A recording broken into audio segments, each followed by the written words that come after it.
Assalamualaikum warahmatullahi wabarakatuh. A'udzu billahi minasy syaithanir rajim. Bismillahirrahmanirrahim. Alhamdulillahi rabbil alamin wa afdhalus salati wa atammut taslim ala sayyidina Muhammad wa ala alihi wa sahbihi ajma'in. Allahumma akhrijna min zulumatil wahmi wa akrimna binuril fahmi waftah alaina bima'rifatil ilmi wa sahhil akhlaqana bil hilmi waj'alna mimman yastami'una al-qawla fayattabi'una ahsanah. Allahumma inna na'udzu bika min an nadilla aw nudalla aw nazilla aw nuzalla أو نظلم أو نظلم أو نجهل أو يجهل علينا عز جارك وجل ثناؤك ولا إله غيرك. بسم الله وبالله توكلنا على الله لا حول ولا قوة إلا بالله العلي العظيم. أما بعد. Muslimin, muslimat, tuan-tuan dan puan-puan yang dirahmati dan dikasihi oleh Allah Subhanahu wa taala. Jadi insya-Allah pada malam ni kita akan sambung pengajian kita dalam kitab Al-Halal wal Haram fil Islam karangan Syekh Dr. Yusuf Al-Qaradawi rahimahullahu taala. Dan kita telah pun sampai kepada bab yang keempat, yang mana bab yang keempat ini membicarakan tentang masalah kepercayaan dan juga adat tradisi. Dan kita masuk kepada perbahasan yang seterusnya, iaitulah berkaitan tentang percaya kepada tukang tenun, yakni berkaitan dengan perkara-perkara yang khurafat. Qala musannif rahimahullah wa nafa'ana bi'ulumihi fid darain amin. Islam tidak membatasi dosa hanya kepada tukang tenun dan pendusta sahaja, tetapi seluruh orang yang datang dan bertanya serta membenarkan hal itu, dan kesesatan mereka itu akan bersekutu di dalam dosa. Sebagaimana sabda Nabi sallallahu alaihi wasallam, man ata arrafan fasa'alahu an syai'in fasaddaqahu bima qala lam tuqbal lahu salatun arba'ina yauma. Barang siapa yang datang ke tempat juru ramal, kemudian bertanya tentang sesuatu dan membenarkan apa yang dikatakan, maka sembahyangnya tidak akan diterima selama 40 hari. Jadi di sini beliau ingin memberitahu kepada kita bahawa yang haram itu bukan hanya terhad kepada orang yang merenung sahaja, bukan tukang tenung, bukan tukang renung, bukan tukang sihir saja yang dilarang. Bukan hanya mereka yang berdosa, tetapi orang yang datang kepada mereka pun berkongsi dosa.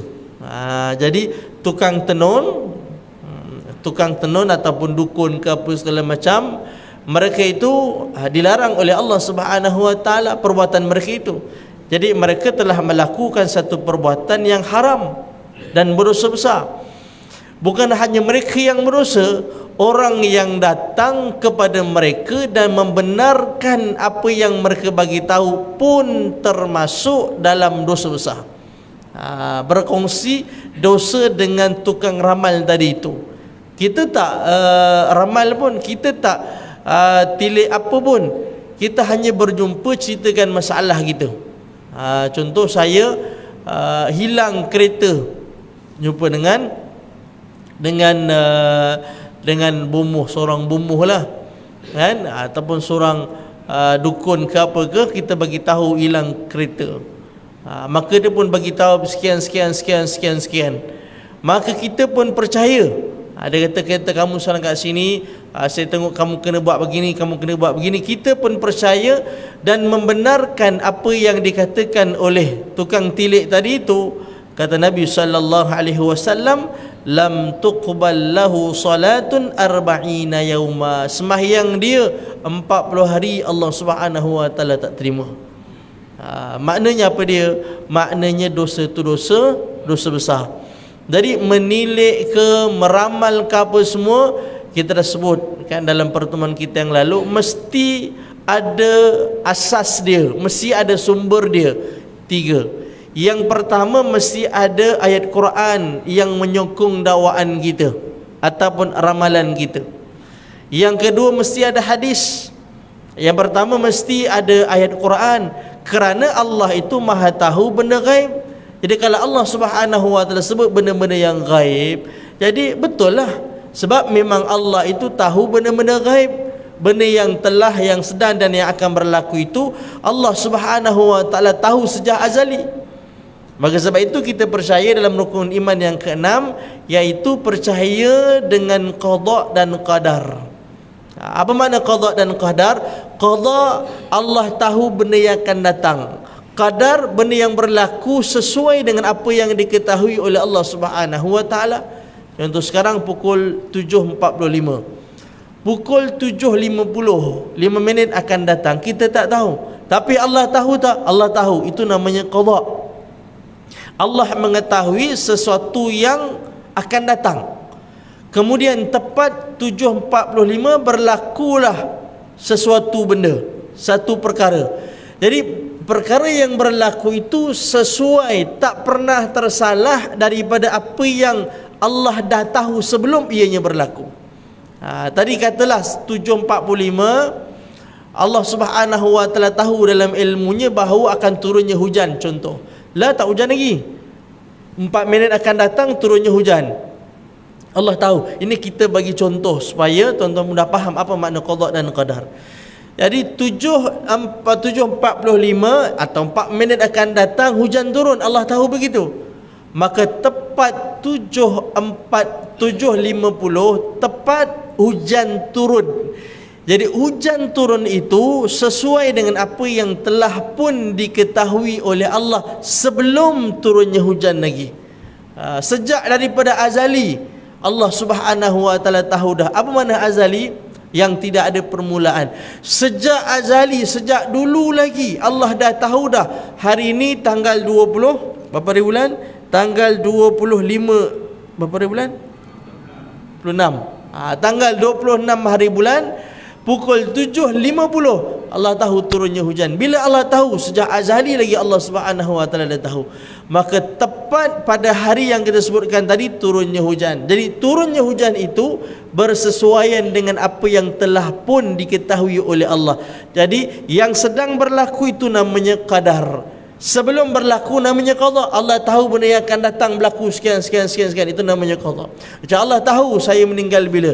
Allah tahu bagaimana keadaan saya sewaktu kita nak mati, sewaktu saya nak meninggal. Apakah su'ul khatimah ataupun husnul khatimah. Bagaimana tempat kita besok syurga atau neraka, semua diketahui oleh Allah Subhanahu wa taala. Itu dipanggil qada. Kan? Allah tahu benda apa yang berlaku akan datang. Qadar, nanti akan berlaku sesuatu yang pasti sama dengan apa yang telah pun diketahui oleh Allah. Berlaku seperti apa yang diketahui oleh Allah itu dipanggil qadar. Jadi itu yang kita panggil takdir tu. Takdir, katalah berlaku kemalangan, kita kata ini takdir Allah. Seorang yang beribadah itu takdir Allah. Kita sembahyang tadi takdir Allah ke? Takdir Allah. Mana Allah tahu kita akan solat dan benda tu berlaku seperti yang Allah tahu.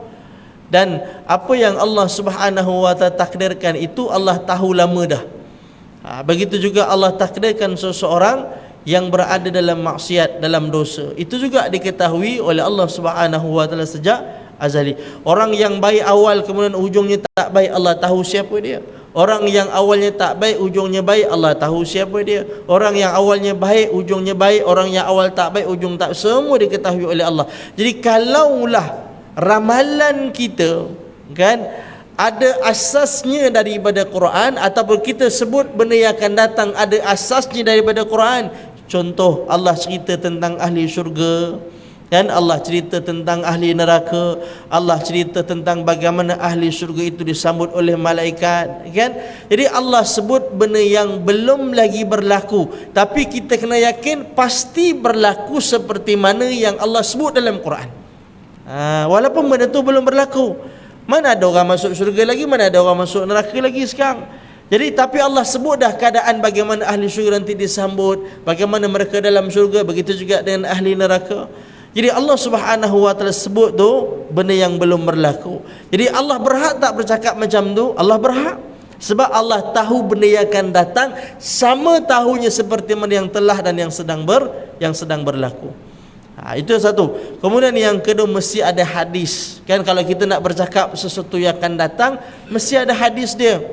Mesti ada hadis yang menyokong apa yang kita sebutkan, perkara-perkara gaib tadi itu. Sebab Nabi ni dia manusia biasa. Nabi tak tahu benda yang akan datang, tapi Nabi bercakap wahyu dari Allah Subhanahu wa taala. Kan, wa ma yantiqu 'anil hawa in huwa illa wahyun yuha. Yang ketiga, mesti ada asasnya daripada sunnatullah. Amanah sunnatullah ataupun dipanggil kebiasaan berlaku. Contoh,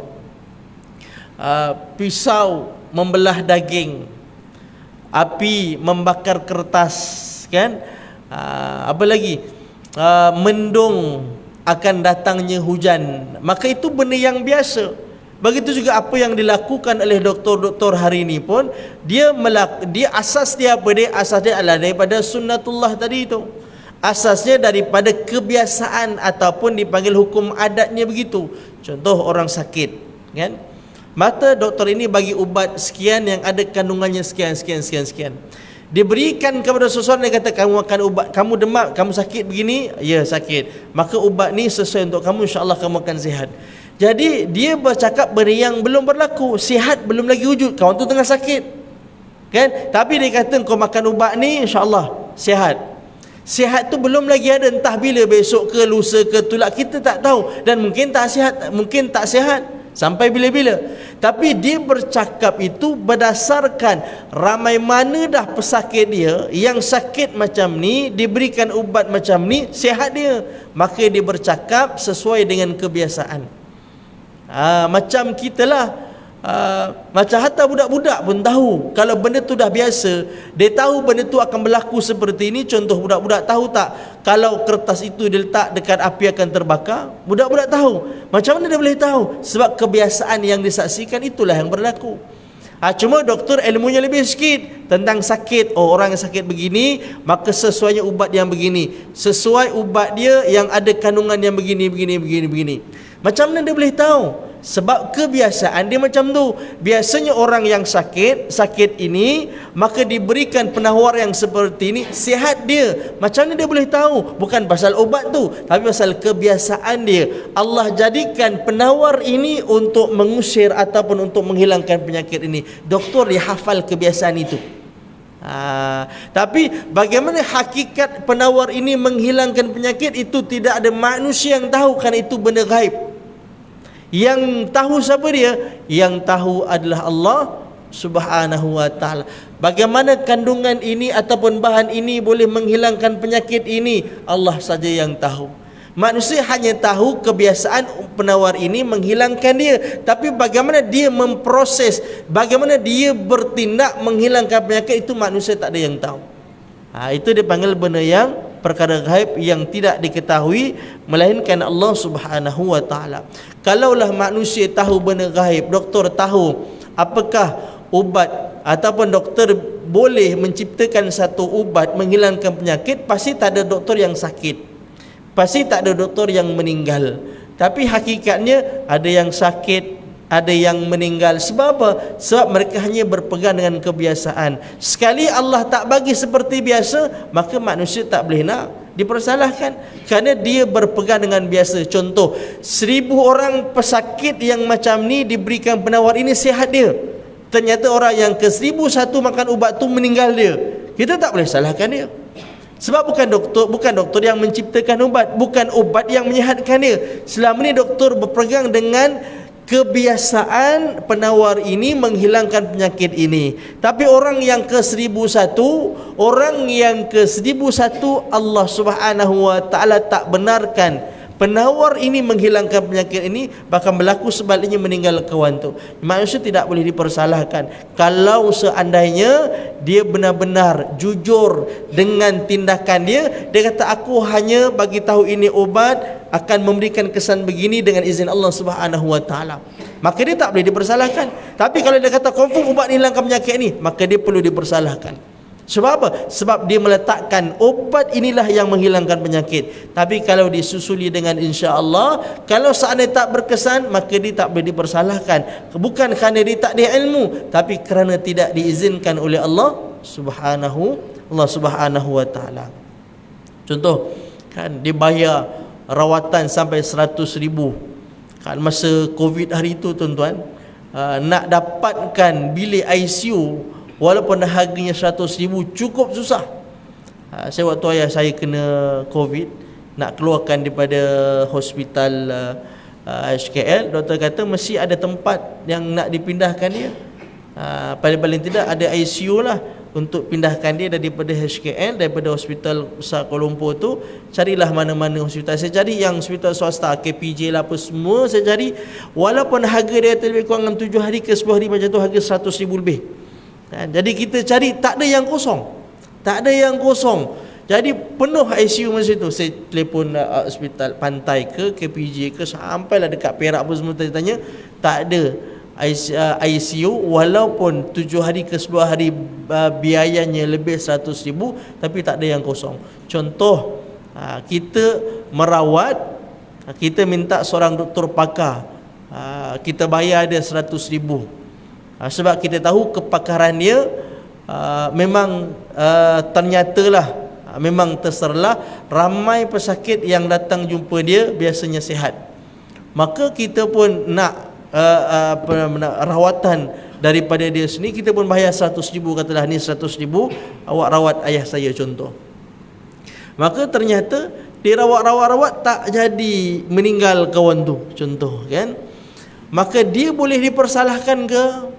Tak boleh kan. Kalau seandainya dia jujur, dia kata saya hanya merawat kan, berdasarkan dengan pengalaman dan ilmu saya buat. Berdasarkan ilmu dan pengalaman dia buat. Dia rawat. Tetapi kesembuhan itu adalah milik Allah Subhanahu wa taala.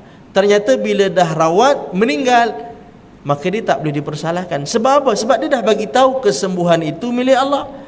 Tapi kalau dia kata garanti saya ni dah 50 tahun saya dah pengalaman buat kerja ni, ramai mana ribuan orang dah saya rawat berkesan sihat dia, ya doktor boleh berikan jaminan, ya garanti boleh, tak ada masalah, bagi saya pejam mata pun saya boleh bedah contoh kan. Ternyata meninggal kawan tu, dia boleh dipersalahkan. Sebab apa? Sebab dia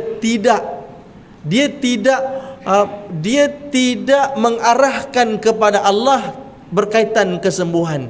Dia kata kemahiran dia, ilmu dia, pengalaman dialah yang mampu menyembuhkan, bukan Allah Subhanahu wa taala. Maka kalau orang yang seperti ini, boleh kita salahkan dia kan, sebab dia kata ubat penawar tu yang menyihatkan, bukan Allah Subhanahu wa taala. Walhal selama ni bukan hakikatnya bukan ubat yang menyihatkan. Yang menyihatkan, yang menghilangkan sakit adalah Allah Subhanahu wa taala. Maka sebab itu kita kena sentiasa jangan sombong kan. Kita perlu sentiasa tawaduk dengan setiap perbuatan dan sikap kita. Hatta tuan-tuan boleh duduk macam ni pun bukan pasal tulang belakang kita elok, bukan pasal pinggang kita elok, bukan pasal umur kita masih muda, tapi sebab Allah yang mendudukkan kita. Kalau Allah Subhanahu wa taala tak dudukkan kita, hatta saya yang muda pun saya tak boleh nak duduk. Jadi buat apa kita nak sombong? Buat apa kita nak pejam mata tak nampak Allah Subhanahu wa taala dalam memberikan apa yang kita ada pada hari ini? Baik. Jadi kata Nabi SAW, siapa yang datang kepada tukang tilik, juru ramal, kemudian bertanya tentang sesuatu bertanya tentang sesuatu dan membenarkan apa yang dikatakan oleh mereka tadi itu, maka Allah tak terima sembahyang yang 40 hari. Maknanya dosanya besar. Oleh itu jangan kita jumpa dengan orang-orang yang seperti ini, menilik nasihat apa segala macam. Tak untung pun dia pembohong. Siapa dia pembohong? Sebab dia bukan tahu pun benda tu. Kan dia menilik kita berdasarkan tapak tangan begini. Pembohong. Jadi tak ada manusia yang boleh tahu apakah dengan hanya melihat tapak tangan kita boleh tahu tentang seseorang? Apakah dengan hanya melihat mukanya kita tahu masa depan dia macam mana? Apakah dengan hanya kita melihat, oh anak kau ni ada 2 pusat, nakal budak ni? Apakah dengan hanya itu, kita berpandukan dengan itu, maka kita boleh menyebutkan sesuatu yang akan datang? Kan?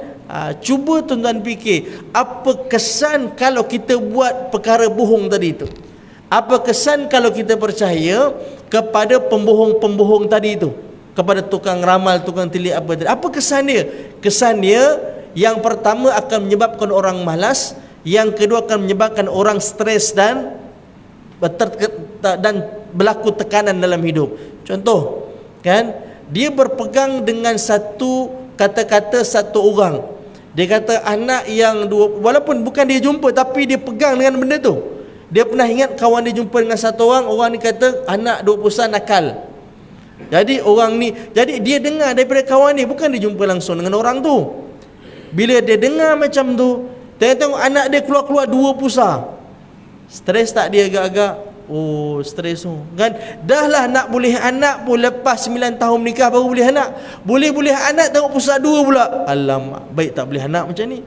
Pasal apa? Pasal dah ingat dalam kepala ada satu orang bagi tahu kalau anak ni 2 pusat, maka dia nakal tahap gaban punya. Contohnya, kalaulah seandainya itu yang kita membenarkan hal itu berlaku, mana membenarkan orang yang pembohong ini berkata seperti itu, maka akan jadikan orang itu tertekan ataupun akan jadi stres dalam hidup dia, kan? Walhal dia tak tahu pun sebenarnya apa yang akan berlaku kepada seorang pusat 6 ke pusat 7. Adik saya ada 7 pusat dia. Adik saya ada 7 pusat dia, berlama atas kepala dia pusat. Tak nakal pun budak tu, kan? Muslimin dan muslimat yang dirahmati Allah Subhanahu wa taala. Baik. Kata Nabi SAW, man ata kahinan fasaddaqahu bima qala faqad kafar bima unzila ala Muhammad. Barang siapa yang datang ke tempat tukang tenung, kemudian dia mempercayai apa yang dikatakan, minta seseorang untuk tengok diri dia ni macam mana dia, nasib dia akan datang. Contoh kan ada orang yang buat servis tu, buat kerja bohong tu, kan? Bayar duit, asal bayar duit, dia pun tilik lahir bulan berapa, adik-beradik ada berapa orang, asal mana, kemudian bla bla bla bla bla. Kemudian dia bagi tahu, oh kamu ni orang yang berjaya nanti, kan? Kamu orang yang berjaya 3 tahun akan datang, sebab kamu lahir bulan sebelah. Orang yang lahir bulan sebelah ni orang yang berjaya. Contohnya dia buat begitu, kan? Jadi kata Nabi SAW, barang siapa yang jumpa dengan orang yang macam tu dan percaya kepada dia, maka sesungguhnya dia telah kufur terhadap wahyu yang diturunkan kepada Muhammad. Makna dia kufur kepada Allah. Maksudnya dia tak percaya kepada Allah Subhanahu wa taala. Walhal Allah Subhanahu wa taala tu Maha tahu akan datang, tapi dia percaya kepada orang ni, bermakna dia tidak percaya kepada Allah Subhanahu wa taala. Allah bagi tahu dah, tak ada manusia yang tahu, tapi dia tetap mengatakan dia manusia boleh tahu. Itu kan lawan Allah namanya. Kan Allah bagi tahu kan dalam ayat yang lepas, Allah Subhanahu wa taala sebut bahawa tidak ada manusia yang tahu, qul la ya'lamu man fis samawati wal ardil ghaiba illa Allah. Tak ada sesiapa pun yang tahu baik di langit dan bumi perkara yang ghaib. Tiba-tiba dia membenarkan manusia, membenarkan kata-kata manusia tentang akan datang ataupun tentang perkara gaib. Bermakna dia tolak ayat Allah, dipercaya dengan kawan ni. Allah kata tak, manusia tak ada yang boleh tahu perkara gaib. Maka dia kata ya, ada manusia yang boleh tahu. Maka yang dimasukkan dengan kufur kepada Allah Subhanahu wa taala. Baik. Kata Allah, qul la aqulu lakum indi khazainullahi wa la a'lamul ghaiba wa la aqulu lakum inni malak in attabi'u illa ma yuha. Katakanlah, saya tidak berkata kepada kamu bahawa saya mempunyai perbendaharaan Allah, dan saya tidak dapat mengetahui perkara gaib, dan saya tidak ketahui, dan saya tidak berkata kepada kamu bahawa saya adalah malaikat, tapi saya hanyalah mengikut apa yang diwahyukan oleh Allah Subhanahu wa taala kepadaku. Baik. Jadi maknanya tak ada seorang nabi pun yang tahu, hatta Nabi Sulaiman alaihi salam, walaupun Allah Subhanahu wa taala berikan kekuasaan kepada dia yang luar biasa, kekuasaan bukan hanya berkuasa atas manusia tetapi juga boleh berkuasa ke atas haiwan dan juga jin, tapi tetap Nabi Sulaiman tidak mengatakan bahawa dia mengetahui benda yang gaib, kan? Semuanya adalah apa yang telah diberitahu oleh Allah Subhanahu wa taala. Hatta malaikat pun dia bukan tahu semua benda, kan bila Allah Subhanahu wa taala tanya kepada malaikat tentang sesuatu, apa jawapan malaikat? Dia kata, subhanaka la ilma lana illa ma 'allamtana innaka antal alimul hakim. Aku tahu apa yang Allah bagi tahu je, apa yang Allah tak bagi tahu aku tak tahu. Sekarang benda gaib Allah bagi tahu kepada kita ke? Apa dalil dia? Apa bukti Allah bagi tahu kepada kita yang tahu akan datang? Yang tahu tentang seseorang ini akan datang ni jadi begini-begini, ini nasib dia begini-begini. Apa bukti yang kamu tahu dari Allah Subhanahu wa taala? Apakah hanya melihat kepada taik lalatnya banyak mana? Apakah hanya dengan melihat orangnya hitam ke putih? Apakah hanya mengukur berapa banyak jerawat dia maka orang ni akan jadi begini-begini? Itu semua pembohong, penipu. Tuan-tuan jangan percaya, merugikan duit kita saja. Jadi kita daripada kita berpegang dengan kata-kata manusia yang penipu tadi itu, lebih baik kita berdoa, kita minta kepada Allah Subhanahu wa taala. Baik. Kalau seorang Muslim telah mengetahui persoalan ini dari Al-Quran yang telah menyatakan begitu jelas, kemudian dia percaya bahawa sementara manusia ada yang dapat menyingkap tabir qadar dan mengetahui seluruh rahsia yang tersembunyi, maka berarti telah kufur terhadap wahyu yang diturunkan kepada Allah. Makna kalau dia mendakwa, aku tahu engkau akan datang, akan jadi macam ni, mana seakan-akan dia tahu apa kadar Allah kepada seseorang itu, apa yang akan berlaku kepada seseorang itu. Jadi kalau seperti ini, ataupun kalau contoh, contoh kita kata orang ni akan mati tak dan sehari dia akan meninggal, contoh kan, tak dan sampai 24 jam dia akan meninggal. Baik, boleh tak kita kata macam tu? Boleh kalau ada asas yang 4 tadi itu. Ada Quran tak? Ada hadis tak? Kalau tak ada, kebiasaan dia. Apa bukti ataupun hujah kamu untuk kamu membenarkan dakwaan kamu? Kalau seandainya ada, apa hujah dia? Sebab dia terkena bisa seekor ular yang cukup kuat. Biasanya kebiasaan dia, ramai mana dah orang yang kena bisa ni meninggal, kan? Tak ada penawar lagi kepada bisa haiwan ni, maka orang ni terkena.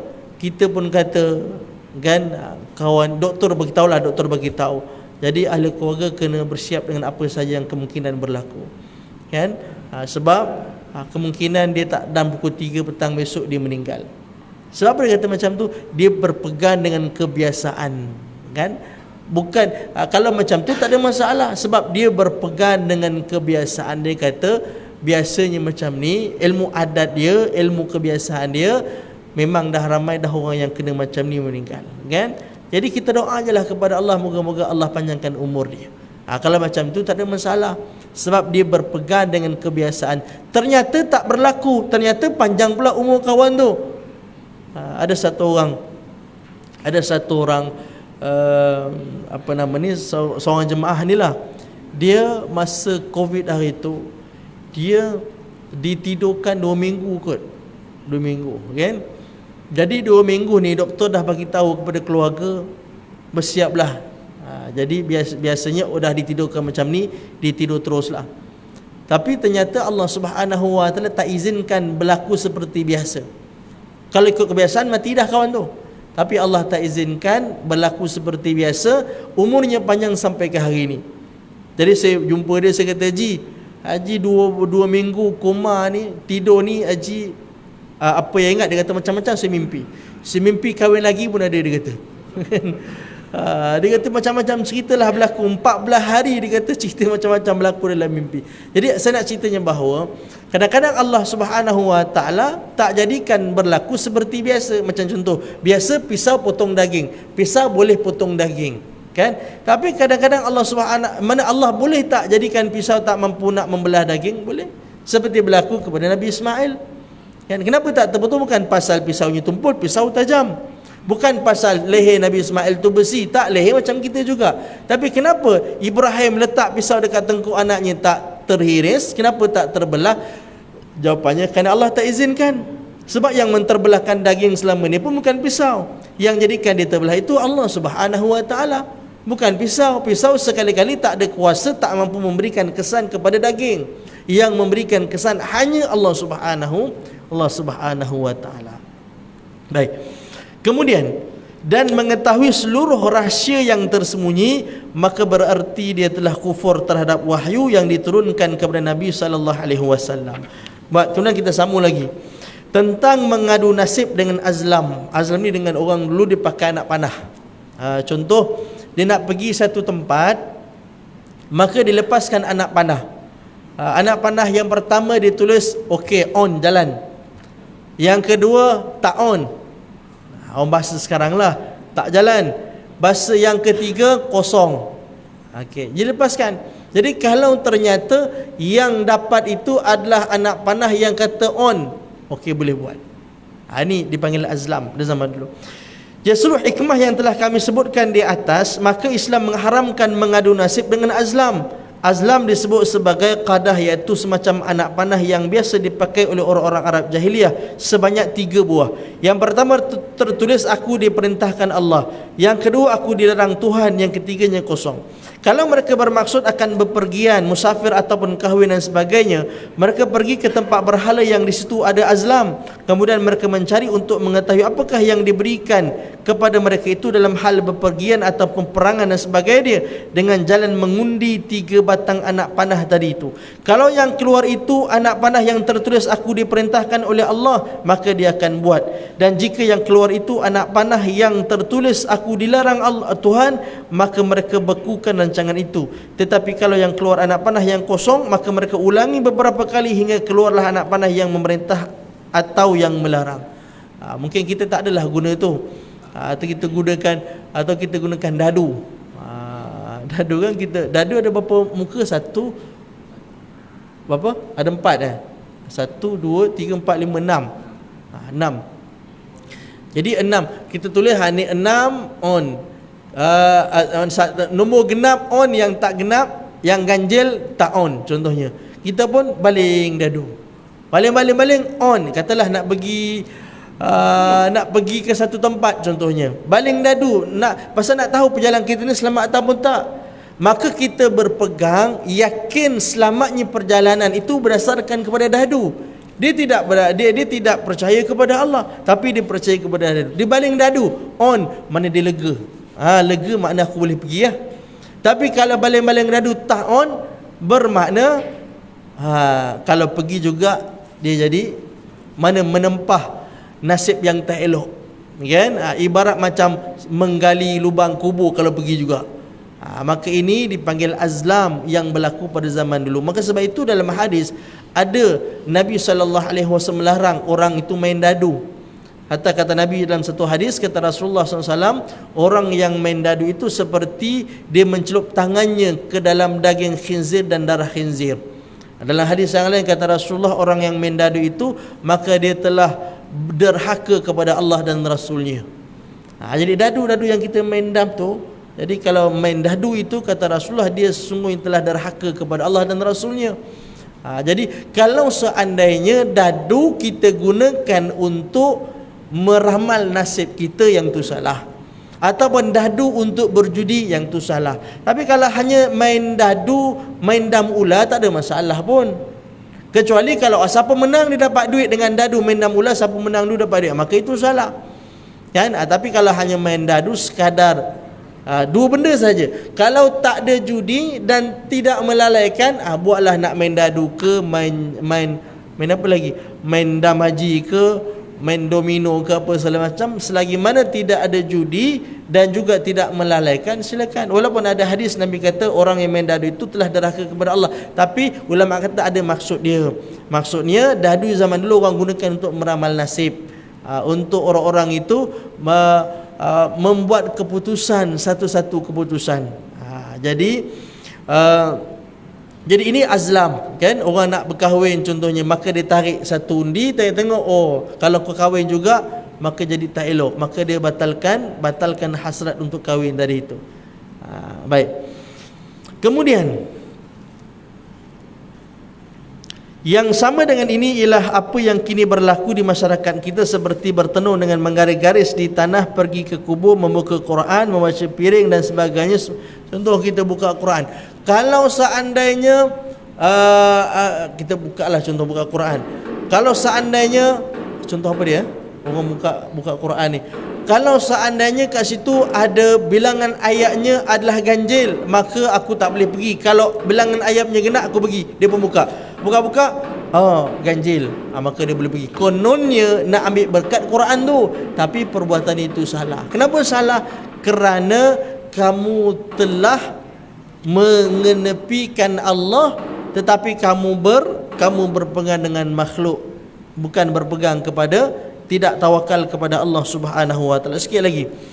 Kata Allah, wa antastaqsimu bil azlam dzalikum fisq, dan diharamkan juga untuk kamu mengetahui nasib dengan mengundi, bahawa yang demikian itu perbuatan fasik. Kalau mengundi pilihan raya boleh tak? Itu tak termasuklah, kan? Mengundi pilihan raya kita untuk memilih siapakah calon yang sesuai, bukan seperti mengundi yang disebutkan tadi itu untuk kita berpegang selamat ataupun tidak. Selamat ataupun tidak nasib kita akan datang kalau kita buat begini. La yablughud darajatil ula man takahana aw istaqsam bil azlam aw raja'a min saqarin tatayyura, kata Rasulullah. Tidak akan mencapai darjat yang tinggi orang yang merenung, mengetahui nasib dengan mengundi, atau menggagalkan pergiannya kerana percaya kepada alamat. Naik kereta tengok bewak lalu, tak boleh teruskan, kerana orang kata kalau bewak lalu kita teruskan juga, besok nanti jatuh longkang. Contoh, akhir kita pun batalkan hasrat daripada berpergian. Tapi kalaulah kita tengok cuaca yang tak elok, jalan kalau hujan ni jalan jam, jalan banjir, aku tak pergilah sebab kalau pergi nanti susah. Itu tak ada masalah. Ada kebiasaan dia, hujan turun, lebat, banjir, nanti akan jadi jalan sesak. Itu tak ada masalah. Tapi kalau biawak lalu, apa kena mengena dengan jatuh longkang? Apa kena mengena kalau teruskan jalan juga nanti berlaku kemalangan? Itu tak ada kena mengena langsung.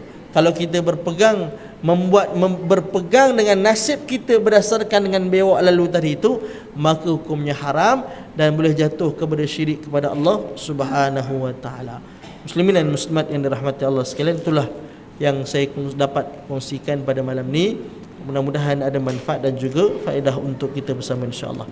A'udzubillahi minasyaitonirrajim. Bismillahirrahmanirrahim. Alhamdulillahirabbil alamin, wassallallahu ala Muhammad wa ala alihi wa sahbihi ajma'in. Allahumma ati anfusana taqwaha wa zakkiha anta khairu man zakkaha anta waliyuha wa maulaha. Allahumma 'allimna ma yanfa'una wa anfa'na bima 'allamtana wa zidna 'ilma. Wa sallallahu ala Muhammad wa ala alihi wa sahbihi wa baraka wa sallam. Walhamdulillahirabbil alamin. Assalamualaikum warahmatullahi